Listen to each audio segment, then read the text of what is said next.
भले मुगल काल का क्रूर तानाशाह औरंगजेब अपनी कब्र में है, लेकिन उस आक्रांता के जन्म ने हिंदुस्तान ही नहीं बल्कि पाकिस्तान में भी सनसनी मचा रखी है। हैरान करने वाली बात तो यह है, अब तो पाकिस्तान में जालिम औरंगजेब के खिलाफ बगावत तक छिड़ गई है। पाकिस्तानी मौलाना मौलवी खुलकर औरंगजेब के गुनाहों का 5 दशक के शासनकाल में औरंगजेब ने जो क्रूरता की उसका पर्दाफाश कर रहे हैं।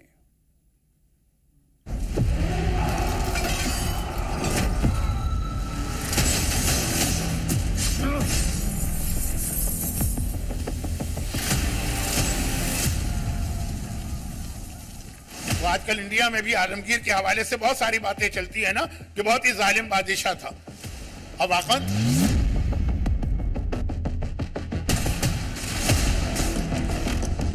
औरंगजेब आलमगीर जिंदा क्यों है कि उसको उलमा ने गोद में ले लिया था, बल्कि वो खुद उलमा की गोद में बैठ गया था। जो उनकी खुराकें और जो याशियों के लेवल और जो दुश्मनों को कत्ल करवा देना, एक एक मजलिस में हजारों लोगों को कत्ल करवा देना। बगावत हो नहीं सकती थी, इतना ताकतवर था कि जरा सी उसको भनक पड़ जाती, उसके सर कलम कलम कलम कलम कलम कलम। बहुत पावरफुल आदमी था। 48 साल जिसने हुकूमत की, वो मामूली तो नहीं है ना।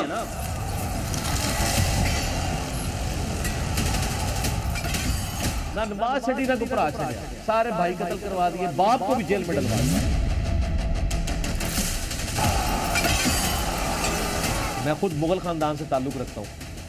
हमारे पुरख है ना औरंगजेब आलमगीर। जिस पाकिस्तान को औरंगजेब की कट्टर औलादों का मुल्क माना जाता था, जिस पाकिस्तान में क्रूर औरंगजेब को इस्लाम का मसीहा माना जाता था, उसी पाकिस्तान में औरंगजेब के खिलाफ बगावत छिड़ चुकी है।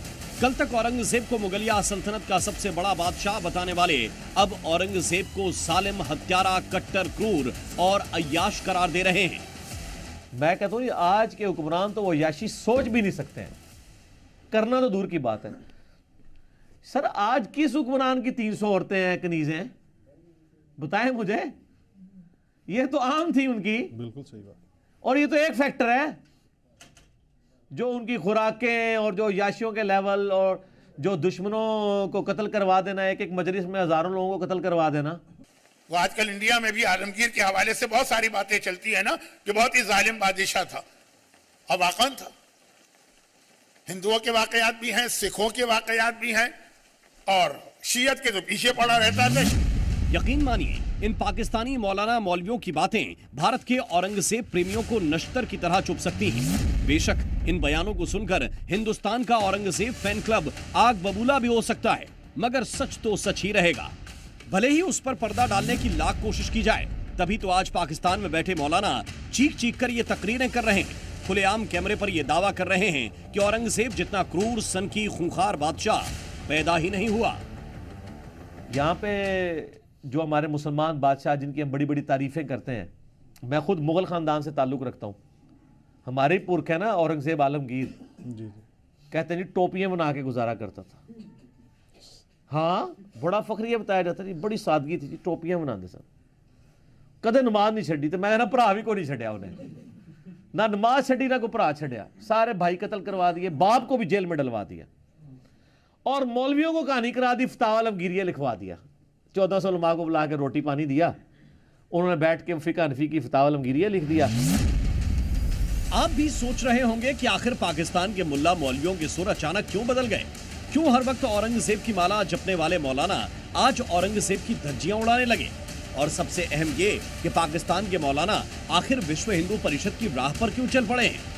तो इसके पीछे की वजह है औरंगजेब को लेकर फैलाया गया भ्रमजाल, जिसमें न सिर्फ पाकिस्तान बल्कि हिंदुस्तान के मुल्ला मौलवी भी फंसे हुए हैं, वो भी बेहद बुरी तरह से।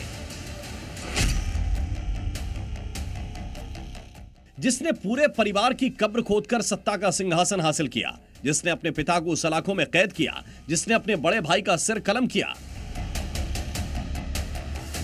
जिसने अपनी गद्दी, तख्त और साम्राज्य बचाने के लिए औलादों तक की बलि ले ली। मुगल काल के उसी क्रूर शासक की शान में मौलाना मौलवी कसीदे पढ़ रहे हैं। और यह हाल सिर्फ हिंदुस्तान के मुल्ला मौलवियों का ही नहीं, बल्कि सियासत से जुड़े लोग भी खुलकर औरंगजेब जैसे आक्रांता की तरफदारी कर रहे हैं। उसे मुगल सल्तनत का न सिर्फ बेहतरीन बादशाह बल्कि दयालु और कृपालु बता रहे हैं। तुम्हारे जो लोग आज वजीर बने बैठे हैं वो मुसलमानों के खिलाफ गंदगी, बकवास और जहर को फैलाकर मंत्री बन चुके हैं। उनको कुछ नहीं कर रहे हैं। ये खबर को निकाल देंगे, उसको निकाल देंगे, ये निकाल देंगे। अरे रूल ऑफ लॉ से चलेगा या तुम्हारी मनमानी से चलेगा, बताओ हमको। नहीं, मैं नहीं मानता। औरंगजेब क्रूर शासक नहीं बिल्कुल नहीं, मैं बिल्कुल क्रूर शासन नहीं मानता। औरंगजेब 49 साल इस देश के बादशाह रहे। औरंगजेब के शासनकाल के अंदर सबसे ज्यादा मंत्री उनके राज में, उनके उसमें हिंदू थे। उनका सेनापति हिंदू था। जिन्होंने हिंदुस्तान को अमन से भर दिया और कितनी जबरदस्त हुकूमत की, और कैसे नेक टोपियां बुन के अपना गुजारा करते थे आलमगीर। टोपियां बैतुल माल से तनख्वाह नहीं लेते थे, टोपियां बना। बादशाह हिंदुस्तान का, जिसमें बर्मा भी आता था, जिसमें बांग्लादेश भी पागे, इतनी बड़ी सल्तनत जिसको अंग्रेज सोने की चिड़िया कहता है, और उसका बादशाह क्या कर रहा है? टोपियां बुन के। वाह वाह मौलाना साहब, वाह, दाद देनी पड़ेगी आपकी तालीम की, सरासर झूठ बोलने वाले इस हुनर की। मतलब बिना सिर पैर के कुछ भी बक दो। अरे थोड़ा लिहाज करो अपने मजहब का।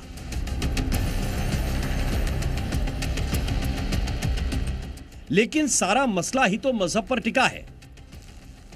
तभी तो जिस औरंगजेब ने गैरों का क्या अपनों का खून बहाया, उसे नायक बनाने में जिहादी ब्रिगेड पूरी शिद्दत से लगी है।